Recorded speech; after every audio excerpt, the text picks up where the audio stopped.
c'est Matthieu 16. Alors, pour les images, comme j'ai pas donné d'ordre, elles sont pas dans l'ordre, je te dirai à peu près, voilà, à peu près quelle image, d'autres viendront comme ça, ok? Matthieu 16, le verset 13, 15 à 18, le 20 à 23. On fait une lecture? Amen. Jésus arrivait sur le territoire de Césarée de Philippe, posa cette question à ses disciples. Au dire des gens, qui suis-je, moi, le Fils de l'homme? Mais vous, leur dit-il, qui dites-vous que je suis? Simon-Pierre répondit, tu es le Christ, le Fils du Dieu vivant. Jésus reprit la parole et lui dit, tu es heureux, Simon, fils de Jonas, car ce ne sont pas la chair et le sang qui t'ont révélé cela, mais mon Père qui est dans les cieux. Attention, c'est là que ça va chauffer. Et moi, c'est Jésus, hein, et moi, je te dis que tu es Pierre, et que sur cette pierre, je bâtirai mon église, et que les portes du séjour des morts ne prévaudront pas contre elle. Amen.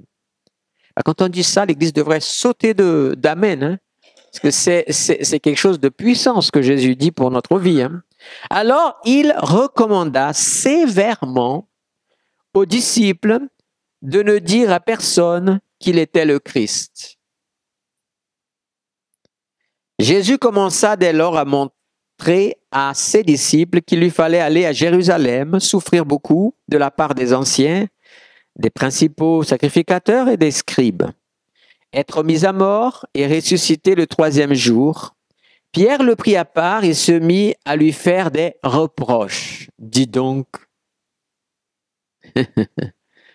en disant, à Dieu ne plaise, Seigneur, cela ne t'arrivera pas.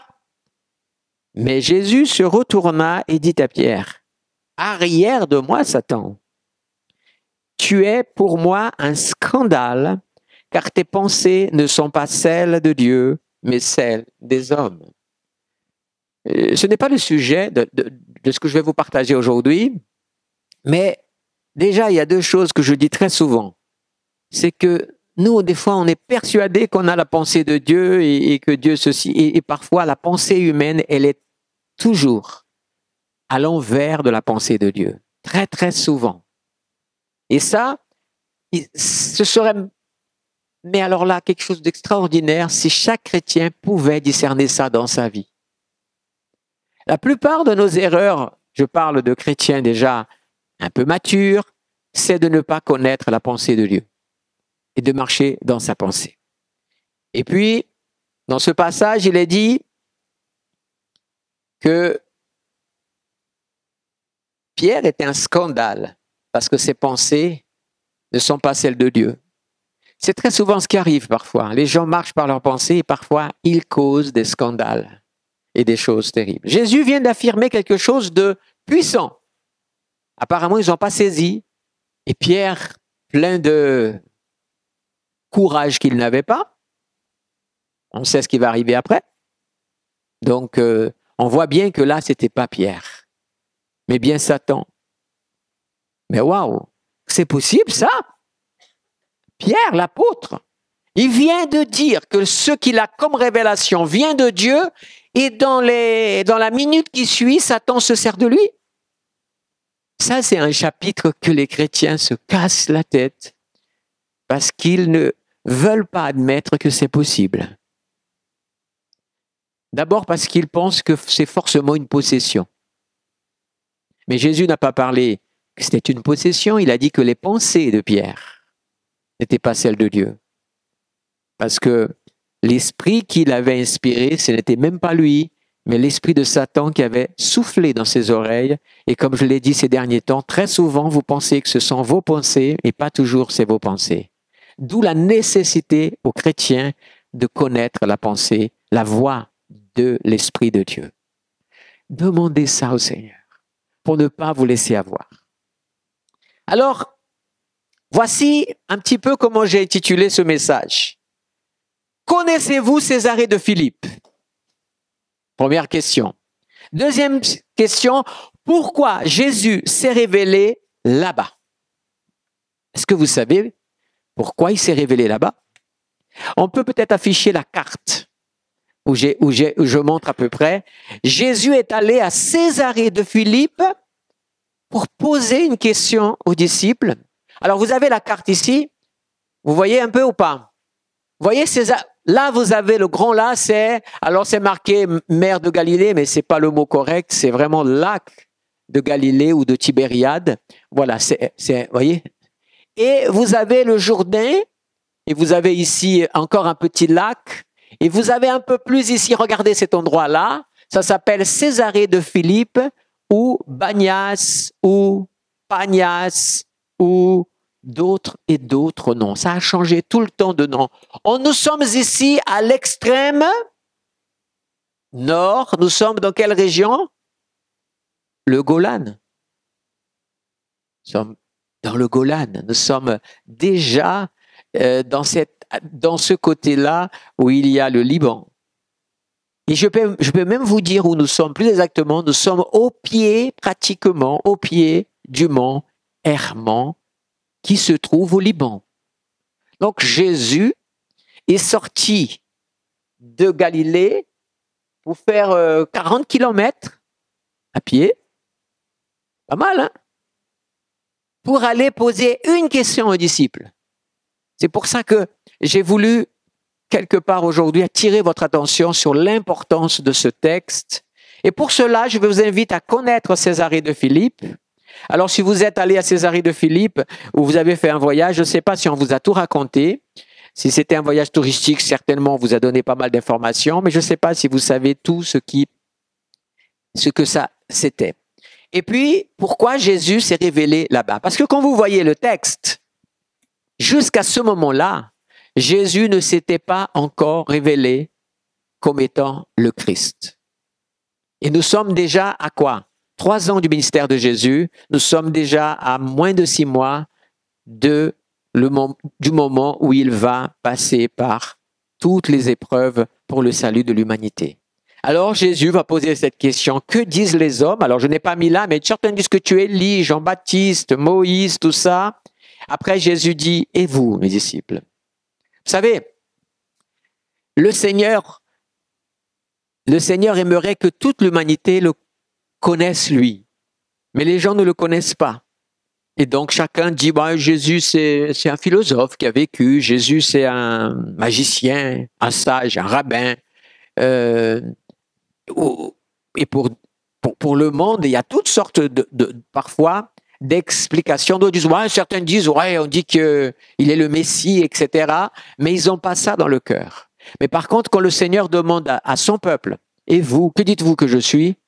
Vous avez quand même intérêt à connaître cette réponse. Amen. Qui est Jésus? Qui est Jésus pour vous? Alors Pierre, oui, il est inspiré par Dieu et il dira, tu es le Christ. Ça veut dire, tu es celui qui a été oint, choisi, c'est-à-dire le Messie. Il est en train de dire, tu es le Messie, tu es le oint, tu es le choisi. Alléluia. Et tu es le Fils, c'est ça? De Dieu. Ça, c'est une révélation supplémentaire. Parce que même dans le judaïsme, le Messie n'est pas un fils de Dieu dans l'idée de la divinité, juste de l'humanité, puisqu'il n'est pas Dieu. Donc, même sur ça, les Juifs ne comprennent pas ça, sauf s'ils ont une révélation de Christ comme Messie dans leur vie. Ça fait une différence. Bien-aimés, laissez-moi vous présenter Césarée de Philippe. Je vous ai montré la carte. Alors, juste un peu de rappel historique, on va dire comme ça, de cet endroit et de ceux qui étaient. Alors, le nom de cet endroit a changé beaucoup, comme je vous ai dit. Césarée de Philippe, c'était à l'époque de Jésus. Il s'appelait Panions avant. Panions, pourquoi? Parce que au IIIe siècle avant Jésus-Christ, les Lagides fondèrent Panion, une ville qu'ils ont donné le nom de Panions. Et pourquoi faire? Pour que cette ville devienne un centre religieux qui fasse concurrence à un autre centre qui était à 4 kilomètres de là, à l'ouest, qui était de Dan, la tribu de Dan en Israël. Donc, c'était pour faire une concurrence de divinité où, vous voyez, par exemple, imaginez, vous êtes ici, il y a une grande église, une grosse bâtisse, et tout d'un coup, quelqu'un vient d'un autre côté et dit, je vais construire aussi l'église de ma croyance et tout ça. Ils ont appelé ça Panions. J'y reviens. On l'appelait, plus tard, on l'appelait Banyans ou Banyas. Pourquoi? Ce sont les Arabes qui l'ont appelé comme ça, mais comme dans le vocabulaire, ou l'orthographe plutôt, arabe, il n'y a pas la lettre P, donc ça devient B, et d'où Banya. Sinon, en fait, il n'y avait pas de changement, mais c'est la lettre qui a changé. Quand ils sont venus, bien plus tard, bien sûr, ils ont aussi donné ce nom. Elle s'est appelée aussi Nérodion. Ça veut dire quoi? Vous pensez à Néro. Alors voilà un peu. Je vous ai parlé déjà du IIIe siècle, qu'elle a été fondée. 200 ans avant Jésus-Christ, le roi séleucide Antiochus III, alors très très puissant roi, bâtit l'armée ptolématique, celle du nord, donc qui était en Égypte, à la bataille de Panions, parce que ça s'est passé dans cette région, cette grande bataille, et il s'empara de Panions, et parce qu'elle était créée, bien sûr, par le côté égyptien. Donc, il a gagné cette bataille. Quelques années plus tard, Hérode fait construire un temple à la gloire d'Auguste dans cette région. En 4 avant Jésus-Christ, il y a Hérode qui meurt. Il avait construit déjà un temple à la gloire de, bien sûr, comme je vous ai dit, d'Auguste César. Et puis, une fois qu'il est mort, vous savez, toute la région qui était le règne d'Hérode a été divisée entre ses fils, et cette région a été donc désignée à Philippe. C'est ce qu'on appelle la Transjordanie, la Transjordanie, et quelques parties du domaine des Zénodore et environ de Panias. Donc cette région est venue à Philippe, et Philippe, qu'est-ce qu'il a fait? Il a bien sûr construit là-bas aussi un temple pour cet empereur, ce César, et elle était appelée César, mais de Philippe, parce que c'était Philippe qui a construit un temple, qui l'a aussi amené des améliorations. On continue juste à découvrir, après vous allez voir qu'il y a de l'importance à soi. En 2 avant Jésus-Christ, le roi Hérode Philippe donc, a créé une ville qu'il a donné ce nom, voilà, je vous ai dit, et c'était le temps du Nouveau Testament. Hérode Agrippas, il n'était pas grippé, c'était son nom comme ça, Agrippas II, reconstruit la ville en 61 et l'appela donc Nerodia Césarée, c'est-à-dire la ville de Néron. Petite information assez intéressante. En l'an 70, le général Titus romain détruit Jérusalem. Ok? Une fois qu'ils ont détruit Jérusalem, Titus, il a pris son armée, il a pris les prisonniers par milliers, et ils sont allés s'installer quelques jours, semaines, à Césarée de Philippe pour festoyer la grande victoire. Comment ils ont fait cette fête? Ils ont tué beaucoup de monde, tout simplement en faisant des jeux. Et là, c'était des confrontations, des gladiateurs et tout ce que vous voulez, mais il y a eu vraiment, vraiment beaucoup de morts à la gloire, donc, de cet événement. Donc, j'ai voulu souligner cette partie-là parce que Titus n'est pas allé à Césarée par hasard. C'est vrai que c'était un endroit, quelques photos, je vous montrerai dans un moment, de là-bas. Après, ces photos, elles seront envoyées pour être directement dans la vidéo et pas vues comme ça. Donc, c'est pas un souci. Alors, c'était vraiment, comment on peut dire ça? C'était un lieu de spa, de beaucoup d'eau. Et c'était, voilà, on y allait, il y avait des palais, il y avait des temples de dieux, de différents dieux, grecs, romains. Et donc, c'était un endroit, mais,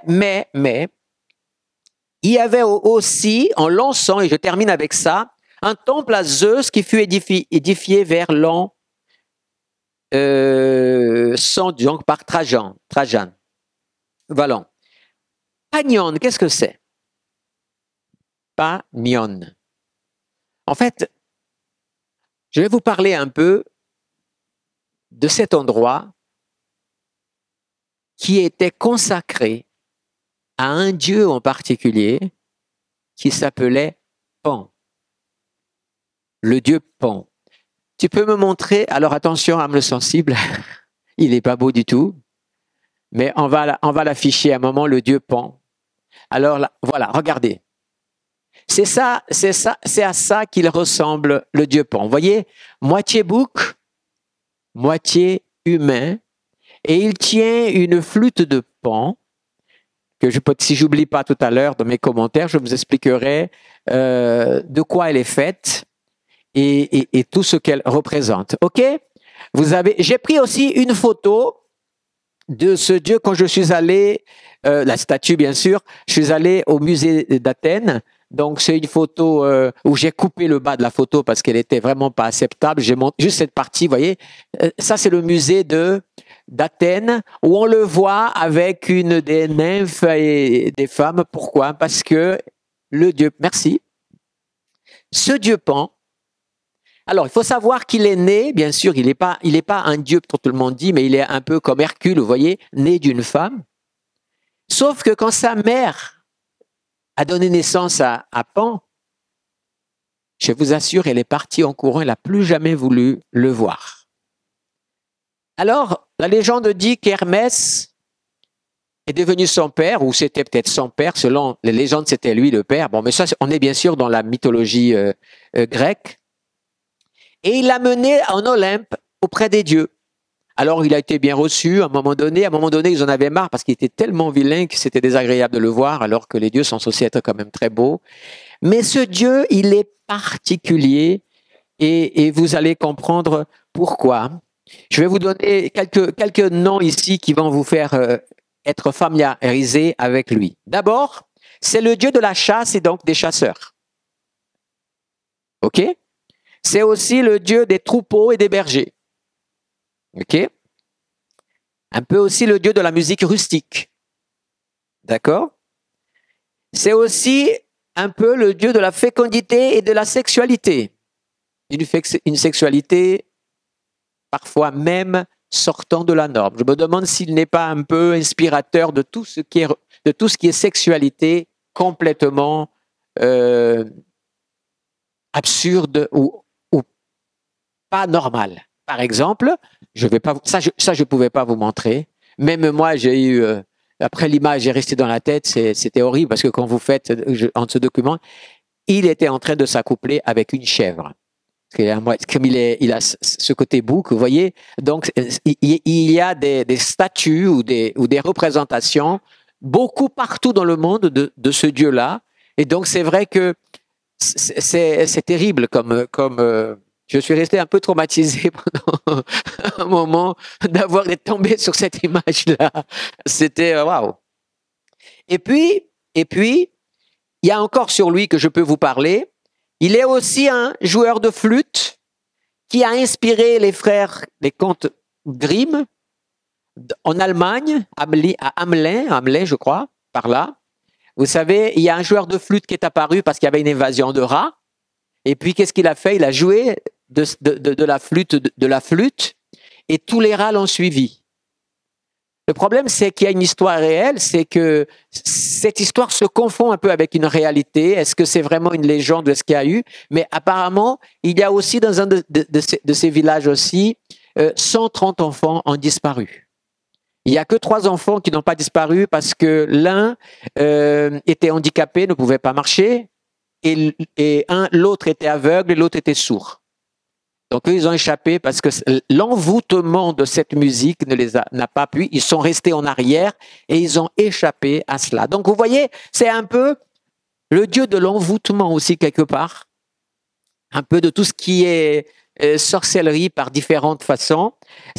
Vous savez, l'histoire de Pan est une histoire un peu très confuse. Vous pouvez tomber sur un site et dire qu'il est fils de Zeus, dans une autre qu'il est fils d'Hermès. Il y a plein de choses. Pourquoi? Parce qu'il agit, c'est presque comme s'il était un peu au service de beaucoup de faux dieux comme ça, et il agit au travers de ceux qu'il a. Alors, il faut quand même savoir qu'il était donc très attiré par les femmes. Alors, c'est toujours la mythologie, mais avant, Laissez-moi vous rappeler des mots que vous connaissez bien, qui sont tirés de ça. Parce que pan veut dire un tout. D'accord? Pan veut dire un tout. Alors, nous avons des mots connus. Pandora. OK? Bon. Nous avons Peter Pan. Pandora, je ne suis pas allé chercher plus. Ça faisait trop de commentaires. Peter Pan, il n'est pas normal, on est d'accord? Il n'est pas normal, Peter Pan. Il ne veut pas grandir. Il déteste les adultes et toute une légende autour de lui. Mais voilà. Et puis, nous avons aussi un mot qui est très connu, c'est Panthéon. Panthéon, c'est quoi? C'est le pan, le tout, théon, qui prend son origine dans théos, Dieu, qui veut dire le tout des dieux. Alors, par exemple, quand quelqu'un monte et qu'on le met au Panthéon, vous savez, eh bien, c'est comme si, quelque part, vous voyez, c'est pas dit, cette personne est déifiée. Il a droit à être au Panthéon, au lieu des dieux. OK? Nous avons aussi pandémie. Hein? Pandémie, ça inclut lui aussi. Alors, vous savez que pandémie, c'est un tout de justement de tout ce qui concerne justement la santé ou tout ce qu'il y a ou les contaminations, mais qui est un tout, qui est global, hein, vous savez. On pourrait trouver ou s'amuser à trouver beaucoup de mots encore, mais je vais terminer avec peut-être un qui vous est très familier, c'est le mot panique. Qu'est-ce que la panique? La panique, c'est une peur complètement déraisonnée. On est d'accord? C'est quelque chose que les gens parfois souffrent. Et donc là, et laissez-moi vous dire que par exemple, la première qui a paniqué, ça a été sa mère. Quand elle l'a vu, elle est rentrée en panique, au point de partir en courant et tout ça. Mais la panique aujourd'hui, elle est beaucoup plus ancrée dans notre société de différentes façons. Ce que j'essaie de vous montrer, c'est de vous tracer un peu le cadre. Alors, est-ce que ça vous choque pas déjà que Jésus ait choisi cet endroit pour aller révéler qu'il est le Christ? Ça pourrait choquer un petit peu. On va y aller tout à l'heure. Nous avons aussi, qu'est-ce qu'on pourrait vous dire encore? Oui, Pandore, mais bien sûr, ça y est, c'est mes revenus. La boîte de Pandore. Quand on ouvre, qu'est-ce qui sort? On dit tous les malheurs, mais on oublie qu'il paraît que ça sort aussi l'espérance aussi. Selon, voilà. Mais ça veut dire quoi? Ça sort toutes les malédictions, ça sort donc la panique. La pandémie amène la panique. Et beaucoup de choses parfois liées à cela. Ce Dieu-là, il a voulu avoir aussi, je vais pas vous dire tout en détail, mais un mariage avec une des nymphes qui s'appelait Écho. Et pourquoi elle porte Écho? Parce que quand elle a vu, elle a fait un cri tellement en partant en courant que il y a un écho qui est resté. Et je vous donne la dernière quand même. Non, deux autres. Elle s'est mariée avec une princesse, fille d'un roi, qui donc il avait pris une forme normale, parce que rappelez-vous que ces divinités-là se transforment. Hein. Donc, et il a fallu qu'elle soit curieuse et qu'elle prenne une lampe à l'huile et que l'huile brûlante tombe et il s'est réveillé. Et en se réveillant, peut-être qu'il a paniqué de lui-même, mais en tout cas, elle a pu voir et ça a été catastrophique. Mais elle s'appelait Psyché. Psyché. Psyché, vous savez que c'est le mot philosophique ou, oui, pour le mot âme. Hein? D'accord? Alors, si je résume tout ça, la panique, c'est dans l'âme. Et c'est vraiment, on voit que dans son histoire, on ne nous cache pas vraiment toutes les choses, mais on voit qu'il y a quelque chose qui se passe. La panique est dans l'âme de la personne psyché. Et puis, il y a Syrinx, je crois. C'était une nymphe qu'il était tombé amoureux et puis elle a fui. Il était tellement vilain qu'il a fui dans les marécages et on l'a transformé en roseau. Et comme il a attrapé et les roseaux qu'elle était, il a construit de ces roseaux la flûte de Pan. Voilà, la légende. Basta. On en a vu beaucoup sur ça.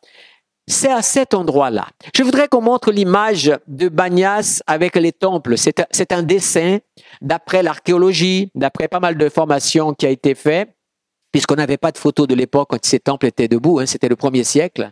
L'appareil photo n'est pas encore enregistré, mais avec pas mal de choses. Voilà, vous avez ici, vous voyez l'image? Alors, vous voyez là, ici, il y a une grotte. Et ça, c'est le temple. Donc, il y a un temple de Pan, il y a un temple de Jupiter, il y a un temple d'Auguste qu'on ne voit pas là. Il y a ici une espèce de théâtre. Vous savez, on aimait beaucoup. Vous voyez, il y a une estrade, les gens. Donc, c'est vraiment un endroit de divertissement, de religion. Mais il y a une chose qu'on ne voit pas dans ces images et qu'on a découvert plus récemment, c'est encore à cette extrémité ici, il y a un temple. Et quand on a fait des fouilles de ce temple, ce qu'on a trouvé n'était pas ordinaire. On a trouvé des os. Des os, des os, des os, des os, des os, mais à une quantité impressionnante. Et pourtant, c'était un temple. Puisqu'il y avait toutes les... Mais c'était des os. Et en faisant toutes les analyses, on a découvert que c'était des os de moutons. Vous voyez, moutons, brebis, en fait, tous ces animaux-là. Pourquoi? Parce que c'est de cela que Pan s'alimente et qu'on lui offre. Donc, ce lieu est tellement attaché. Ah oui, il y avait le temple d'Hermès aussi. Peut-être que c'est celui-là aussi. Il y a une chose que vous ne voyez pas beaucoup. Est-ce que vous voyez ici ceci là? Je vous montre. Et vous avez des grands, des petits, vous voyez? Et vous en avez là, et vous en avez là, vous en avez là. Il y en a au moins une quarantaine. Pourquoi? Parce qu'il y a une quarantaine de dieux, de divinités qui étaient représentés. Ce sont des niches des dieux. Selon la niche, c'est un dieu important. Petite niche, un dieu important. Donc, c'est-à-dire qu'on creusait cette petite niche comme ça et on mettait la statue de ce dieu dans cette niche. Et donc, ceux qui venaient offrir un sacrifice ou une offrande à ce dieu, se dirigeaient vers le dieu auquel c'était un véritable centre religieux, païen et tout. Mais j'ai laissé le meilleur pour la fin, la grosse grotte. Vous voyez la grotte qui est ici? Cette grotte, elle est depuis l'Antiquité. Il y avait dans cette grotte avant, bien longtemps, il y avait vraiment une espèce de source d'eau qui jaillissait. Mais cette grotte, elle était profonde, on n'arrivait pas. Et à un moment donné, dans les croyances, on s'est dit, on tient ici ce qu'on appelle un portail vers le monde des morts, voire même l'enfer. C'était une vraie croyance qui vient depuis l'Antiquité, c'est-à-dire bien avant qu'on crée des villes et tout ça, cette grotte était déjà là. On faisait quoi? J'ai voulu vous noter ça parce que cette grotte, à l'intérieur de la grotte, il y avait bien sûr une source d'eau qui jaillissait. Aujourd'hui, elle a séché. En ce temps, s'écoulait une chute d'eau et hors de vue dans un abîme, et elle semblait disparaître. Vous voyez, l'eau qui jaillissait tombait dans la grotte, mais on n'entendait pas jamais, elle disparaissait et ça coulait donc comme ça. Et donc, on a commencé à croire que cet endroit-là semblerait, voilà, j'ai déjà dit, dans les enfers, les anciens païens croyaient littéralement qu'il s'agissait d'une porte vers le lieu des morts où les dieux qu'ils vénéraient allaient et venaient du monde naturel au monde spirituel. Il n'est pas étonnant que ce fût l'un des sites où on pratiquait des sacrifices humains. Tout ce que vous pouvez imaginer de sacrifices humains, animaux, et toutes sortes de pratiques occultes, ce lieu-là, à partir du moment où on a cru, on a eu certaines croyances, certains pratiquants, que c'était vraiment la porte des enfers, la porte qui pouvait faire en sorte qu'il y avait une circulation des morts ou des esprits des morts, ce lieu est devenu célèbre. Ce qui est intéressant, c'est que les gens qui vivent dans un monde des ténèbres, les grands riches, qu'est-ce qu'ils ont fait de ce lieu? Ils ont fait un lieu d'attraction avec des palais, mais avec du religieux.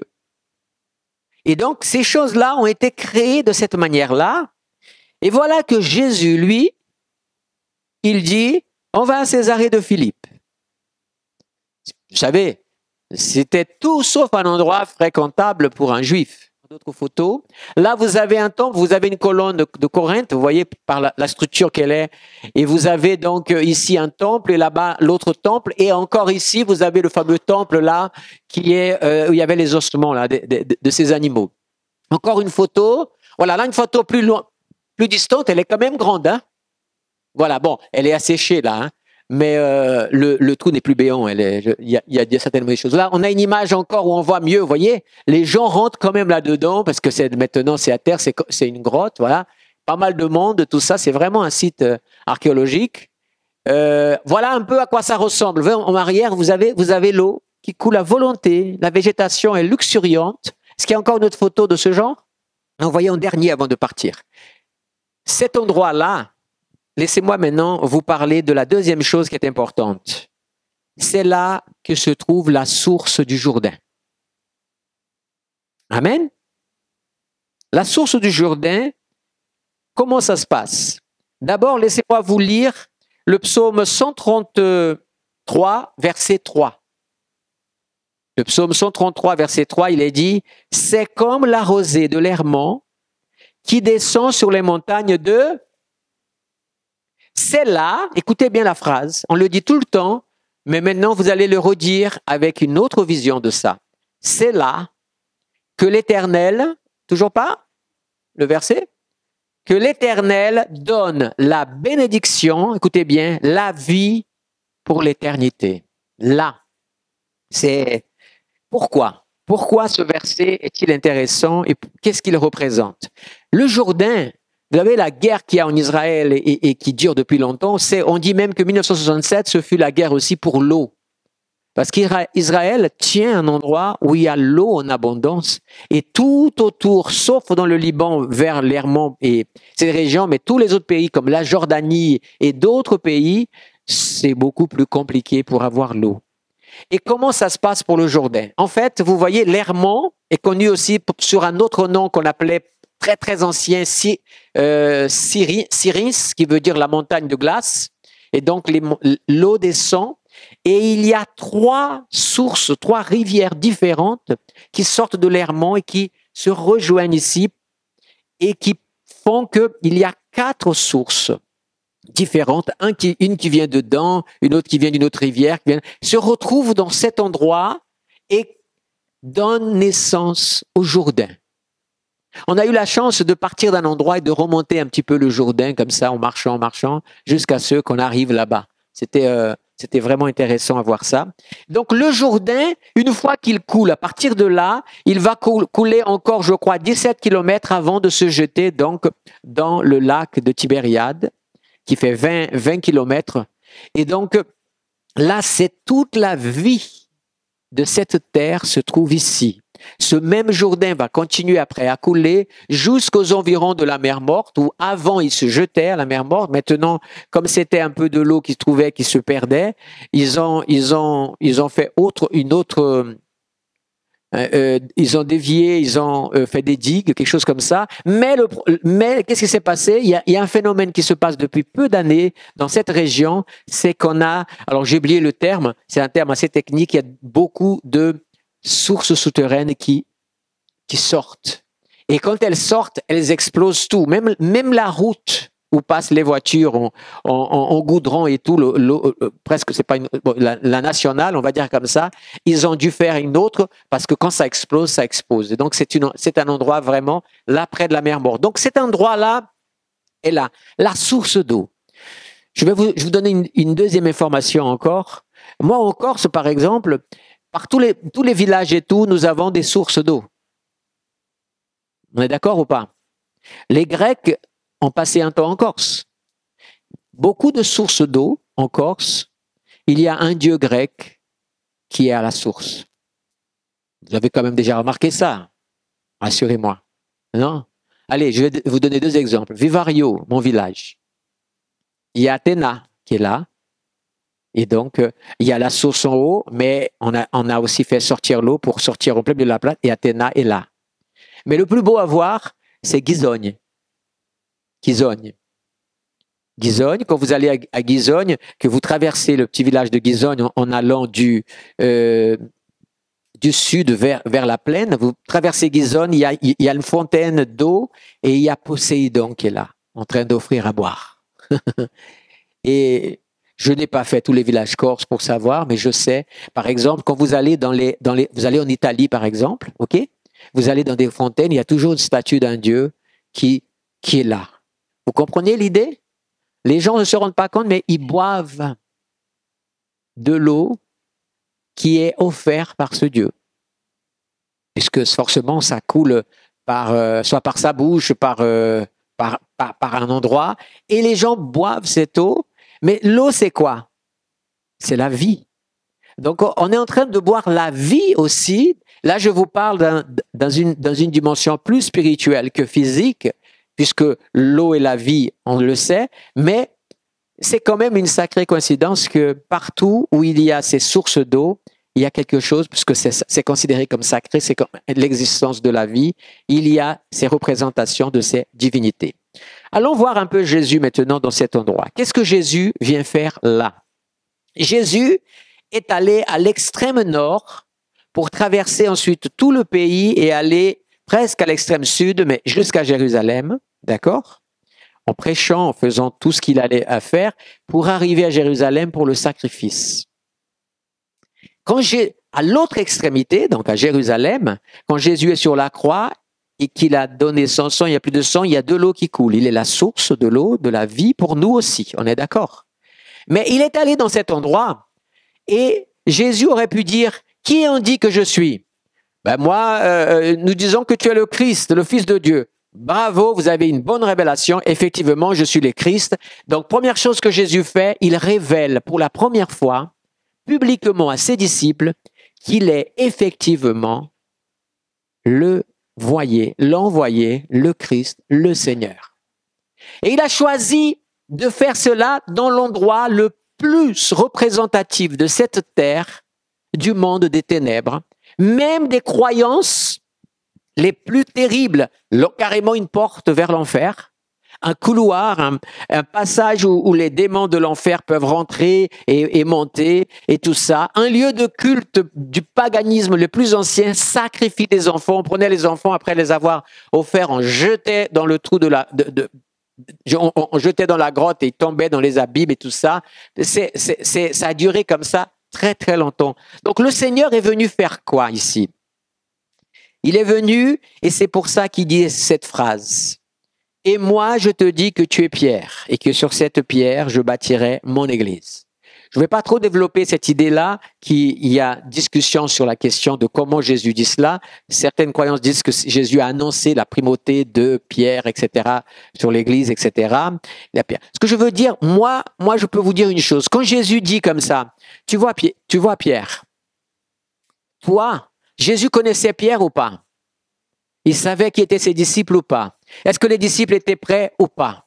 Ils n'étaient pas prêts. Mais Jésus a dit, malgré que vous n'êtes pas prêts, malgré que vous êtes aussi faibles, aussi désemparés, je vais vous dire une chose. Moi, une fois que j'aurai mis le sacrifice en conclusion, le sacrifice parfait, je vais changer votre vie. Et votre vie va changer tellement. Et il dit, tu es Pierre, et à partir de toi, pourquoi? Je ne crois pas que Pierre, Jésus est en train de dire qu'il allait devenir pape. Ça, j'y crois pas du tout, ça n'a rien à voir. Mais par contre, il fallait bien que quelqu'un commence à conduire comme un berger qui commence une église. Il faut bien qu'il y ait un berger, c'était stipulé. Pierre était le premier berger et il ne travaillait pas seul. Puisque quand on regarde Pierre, à Jérusalem, il est presque en train de rendre compte quand il a baptisé. Il a dit, il s'excuse presque d'avoir baptisé Corneille, mais il a eu besoin du Saint-Esprit. Vous voyez, il n'a pas vraiment le comportement d'un pape à ce moment-là. On est d'accord. Mais ça, c'est des discussions qu'on laisse de côté. Je vous dis simplement une chose, c'est que Pierre, il dit, toi Pierre, et tous les autres aussi. Parce que Jésus dit, tu es Pierre. Et sur cette pierre, je vous rappelle que Pierre ne s'appelait pas Pierre. Est-ce que de temps en temps, on pourrait se rappeler ça? Le nom de Pierre, c'est Simon, fils de Jonas. Donc déjà, ce n'était pas son nom, mais comme on a une appellation qu'on lui avait donnée. OK?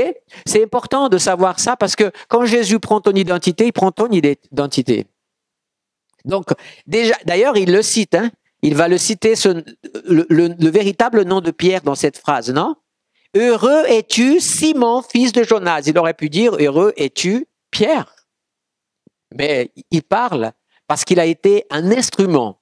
Mais il va dire ceci, écoute-moi, Pierre, le Pierre que tu es, je vais quand même m'appuyer sur toi pour fonder mon église. C'était pas que Pierre, bien sûr, il y avait tous les autres qui étaient là. Jean et tous les autres, Jacques et tous les autres, sauf Judas. Mais bon, il était là aussi. Hein. Et il a dit, je bâtirai mon église. Amen. Et les portes du séjour des morts ne prévaudront pas contre elle. Qu'est-ce que Jésus est venu faire là?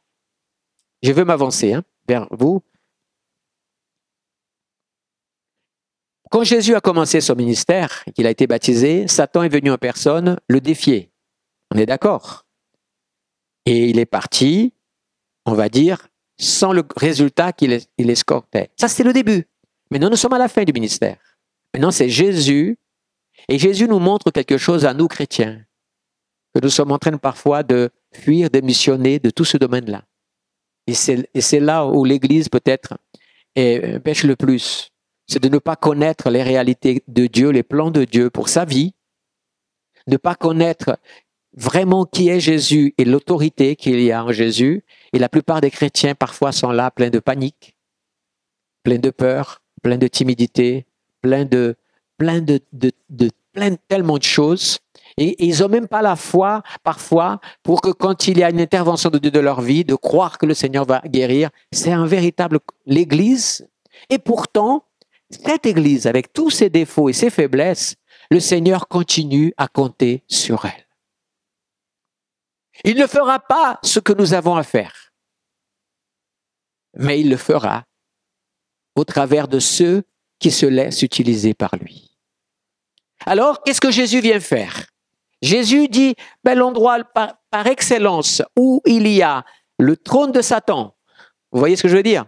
Où il y a le portail de l'enfer, eh bien, moi, je vais à cet endroit et je vais déclarer, parce que je vous assure qu'à ce moment-là, tous les démons de l'enfer étaient dans les parages. Que Jésus est allé au quartier général de cette région de l'enfer.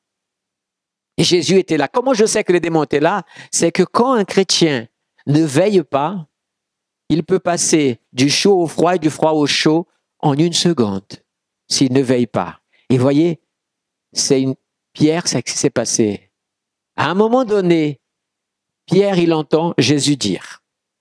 Jésus va dire quoi? Cette phrase, elle doit être entendue par vos oreilles. Et moi, je te dis que tu es Pierre, et sur cette pierre, je bâtirai mon église. Et là, il dit, et les portes, dites avec moi, et les portes du séjour des morts ne prévaudront pas contre elle. Qu'est-ce que c'est que le séjour des morts? Le séjour des morts, c'est est connu cette expression dans la Bible comme le lieu des enfers, comme l'endroit vraiment qui est terrible. Jésus est venu dire, il n'a pas pensé, il n'a pas fait de télétransmission de pensée, il l'a dit à haute voix en disant, écoutez-moi, vous tous, le règne des ténèbres va commencer à son terme à partir de maintenant. Je me révèle comme celui qui est venu écraser le serpent depuis la Genèse. Je suis celui qui va utiliser ces hommes avec toutes leurs faiblesses. Et même si vous ne croyez pas en eux, à leurs faiblesses, à tout ce qu'il y a, il y en a même un qui va nier Jésus quand il sera ses pierres, un autre va le trahir, mais le Seigneur croit en son Église et en ses enfants.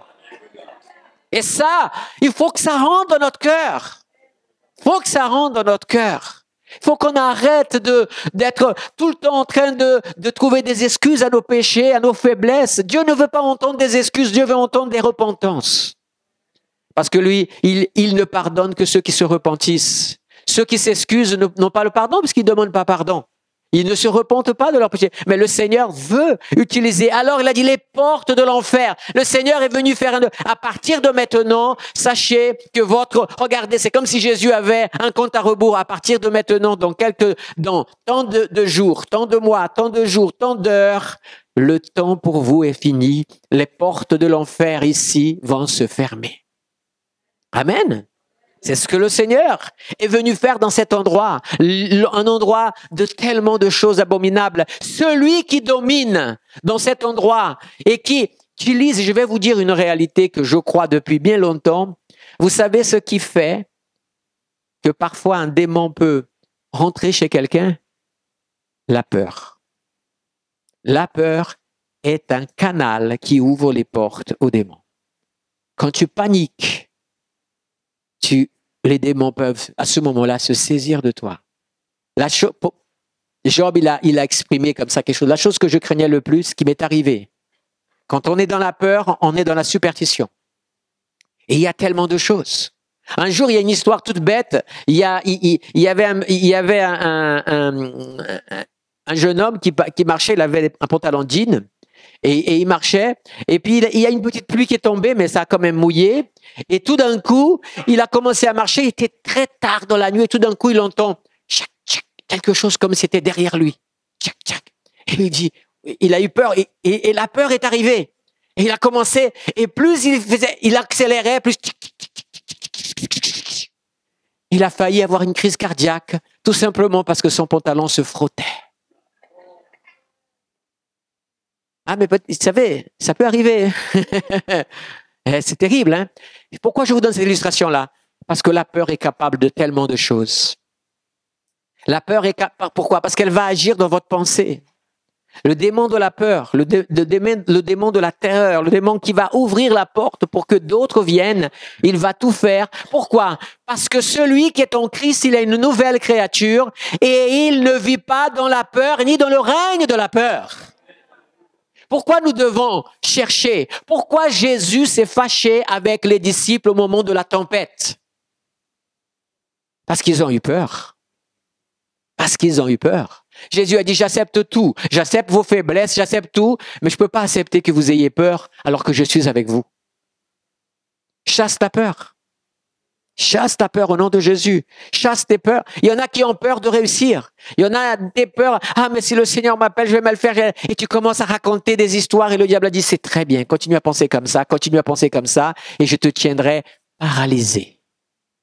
Et je paralyserai ta vie pendant des années. Il y a certaines qui sont prisonniers dans leur psyché par tellement de traumatismes et le démon le tient prisonnier encore. Mais Jésus dit, moi, je te dis, tu es Jacques, tu es André, tu es Marie, tu es Delphine, tu es Alice, tu es Françoise, tu es Antonio, tu es tout le nom, Everton. Si tu me laisses agir dans ta vie, les portes de l'enfer ne prévaudront pas contre toi. Amen. C'est la promesse que Jésus a laissée. Le chrétien ne doit pas fuir. Il doit discerner et agir avec l'autorité de l'Esprit. Amen. Gloire à Dieu. Gloire à Dieu.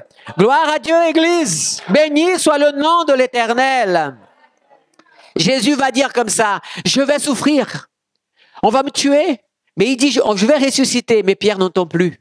Quand Pierre entend que son maître va souffrir et va mourir, la panique l'a saisi. Pan est venu et l'a attrapé. Eh oui, le Satan, si vous voulez donner un nom à ce démon que Pierre a parlé, ben c'était Pan qui l'a attrapé à ce moment-là. Parce qu'il a eu la panique, il a dit, non, je ne laisserai pas une chose pareille. Ça, c'est quelqu'un qui est complètement déréglé, en panique. Et Jésus regarde, dit, arrière de moi, Satan. Parce que ces pensées-là, et ça, c'est magnifique, cette révélation spirituelle. Et gardez ça dans votre esprit, ça peut vous aider beaucoup. Arrêtez de penser que le diable va vous prendre et vous remplir de lui si vous êtes sérieux avec Christ. Il ne le fera pas, il ne le peut pas. Le diable n'a pas pouvoir de rentrer en qui que ce soit si on lui donne pas l'autorisation, si on lui ouvre pas la porte. Est-ce que c'est clair ça? Il n'a pas. Mais quand on laisse, il rentre. Quand on lui laisse la place, il rentre et là, il fait des dégâts. Mais à ce moment-là, mais le diable par contre, et c'est là parfois il y a des débats entre les chrétiens. Ouais, mais il est possédé. Non, non, ça n'a rien à voir. Parfois, c'est quoi? Le diable par contre, rien ne l'empêche de parler à votre oreille. Vous savez, il parle à votre oreille.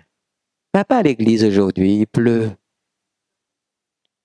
Cette parole ne peut pas être de Saint-Esprit. Est-ce que vous voyez le Saint-Esprit dire ça? Vous savez, au début de cette réunion, je ne sais pas pourquoi, j'avais d'autres photos de l'endroit où on a été, et je les ai perdues, les photos de cet endroit. Je les ai perdues. Et quand je suis arrivé, j'ai commencé la réunion de prière, j'ai commencé à avoir des frissons. Vous voyez, je suis encore avec la veste. Mais vraiment, à un moment donné, j'étais là-bas et j'étais en train de dire, Seigneur, qu'est-ce que je vais faire? Je pense que je vais juste prier les frères et on va rentrer chez nous. J'en pouvais plus. Dans la louange et tout. Tout d'un coup, j'étais en train vraiment de tomber malade et tout. Je dis, mais c'est pas possible. Et puis, il a fallu tout simplement que je regarde dans la salle et puis que je vois, vous savez, je ne vais pas dire pour ne pas faire perdre, mais j'ai vu 2 personnes, 3 personnes qui étaient venues pour recevoir quelque chose et ça m'a parlé à mon cœur. Je reste. Tant pis. Je reste. Et là, j'ai chaud. Alléluia. Mais je reste. Parce que cette parole, c'est une parole que le diable n'a pas envie qu'on le dise à droite et à gauche. Jésus va dire, je vais souffrir. Eh bien, il y a des chrétiens aussi qui nient la foi. Parce que quand on parle pour eux du véritable évangile, qui a des souffrances et des persécutions, ils disent non, ne parle pas de ça, je veux pas de mauvais mots. C'est de la superstition. C'est la peur. Ne laisse pas la peur te saisir. Mais tu as Christ, pense à Christ. Alors je terminerai parce que je veux terminer avec 3 passages que je vais lire parce que c'est quand même extraordinaire et j'aimerais que vous puissiez les garder ces passages dans votre cœur. Amen. Le premier passage, c'est Éphésiens 1, 20 à 23. Écoutez, tendez l'oreille. C'est Dieu, hein? Il a déployé en Christ en le ressuscitant des morts et en le faisant asseoir à sa droite dans les lieux célestes. Écoutez bien, au-dessus de toute domination et de toute autorité, de toute puissance, de toute dignité. Quand il parle de ça, il parle des différents types d'esprits mauvais et d'anges de cette catégorie-là. Et de tout nom qui se peut nommer, non seulement dans le siècle présent, mais encore dans le siècle à venir. Et il a dit, il a tout mis sous ses pieds. Alléluia. Et il a donné pour chef suprême à l'Église Jésus, notre suprême berger, notre chef. Alléluia. Et l'Église qui est quoi? Son corps. La plénitude de celui qui remplit tout en tous. Tu es le corps de Christ, Église. Chrétien, tu es une brindille du corps de Christ. Et Christ ne laissera pas ceux qui sont en lui être touchés. Amen. Deuxième passage, c'est toujours Éphésiens 1 verset, Éphésiens 3, 10. Afin que les dominations et les autorités dans les lieux célestes, voyez, je veux que toutes les autorités, toutes les dominations, qu'elles soient du ciel ou qu'elles soient des ténèbres, je veux qu'elles connaissent aujourd'hui par l'Église la sagesse infiniment variée de Dieu. Il faut que l'Église soit connue qui elle est et qu'elle accomplisse sa mission. Et le dernier passage, je l'ai laissé celui-là pour la fin, Colossiens chapitre 2, versets 9 à 10 et versets 14 à 15, il est dit, car en lui c'est qui? Ok. Car en lui habite corporellement toute la plénitude de la divinité. Waouh! Et là, il est dit, et vous avez, c'est qui le vous? C'est nous. Vous avez quoi?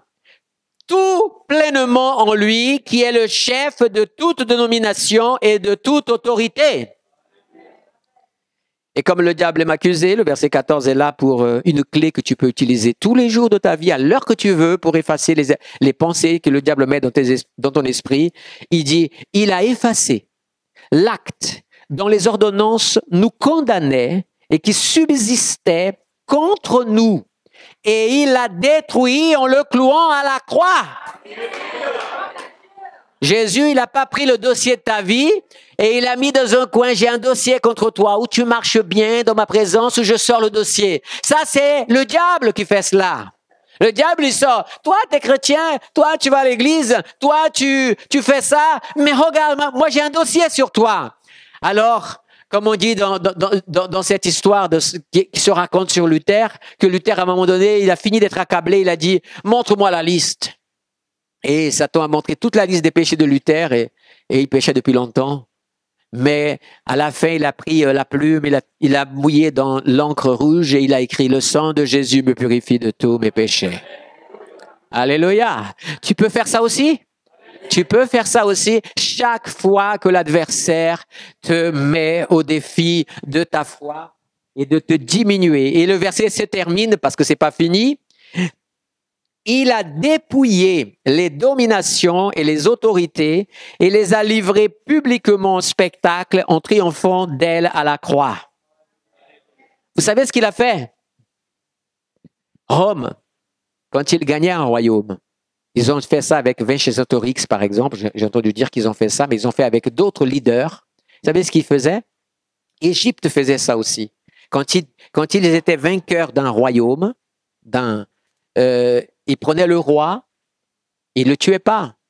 Qu'est-ce qu'ils faisaient? Ils prenaient et ils faisaient une entrée triomphante en tirant par la chaîne ce roi qui avait été vaincu. Vous voyez ou pas? Dites-moi, vous avez déjà lu le livre de Daniel? Quand il vient, Nebuchadnezzar, la première fois, il ne détruit pas Jérusalem, mais qu'est-ce qu'il emmène? Il amène le jeune roi de 18 ans, il emmène les princes, il apprenne la noblesse. Ah, maintenant vous voyez pourquoi? Vous voyez? Parce qu'il y a une porte qui s'appelle la porte d'Ishtar. À Babylone, il y avait cette porte très fameuse. Et il y avait tous les gens qui ont vu Babylone. J'ai un petit film en 3D de comment c'était Babylone. C'était, waouh, je comprends c'était la richesse complète. C'était le centre du monde. Et il y avait une rue, une avenue principale. C'était pourquoi? Pour que Nebuchadnezzar, sur son cheval, puisse avancer et derrière tous les prisonniers de noblesse. Voyez, je les ai dépouillés. Je les ai vaincus, je les ai humiliés, je les ai amenés depuis la route en traînant par la corde, en marchant, mais je suis moi, votre roi, votre vainqueur. Qu'est-ce que le psaume 24 dit? Porte, ouvrez vos linteaux, que rentre le roi de gloire. Qui est le roi de gloire? L'Éternel des armées, le Seigneur de justice. Alors deuxième fois, on sonne la trompette et on dit porte, élevez vos linteaux, ouvrez-vous portail éternel, que rentre le roi de gloire. Qui est le roi de gloire? L'Éternel des armées, il est le roi de gloire. Et comme le Seigneur n'est pas là pour amener ceux qu'il a vaincus, il est là pour amener dans une porte extraordinaire, dans une route extraordinaire, tous les vainqueurs avec lui. Les vaincus sont déjà condamnés, mais les vainqueurs entrent avec lui par la porte et ils chantent un chant. Les anges chantent. C'est ce que le Seigneur fait. Vous voyez comme le royaume de Dieu fonctionne différent du royaume du monde. Oui, le Seigneur a dépouillé Satan.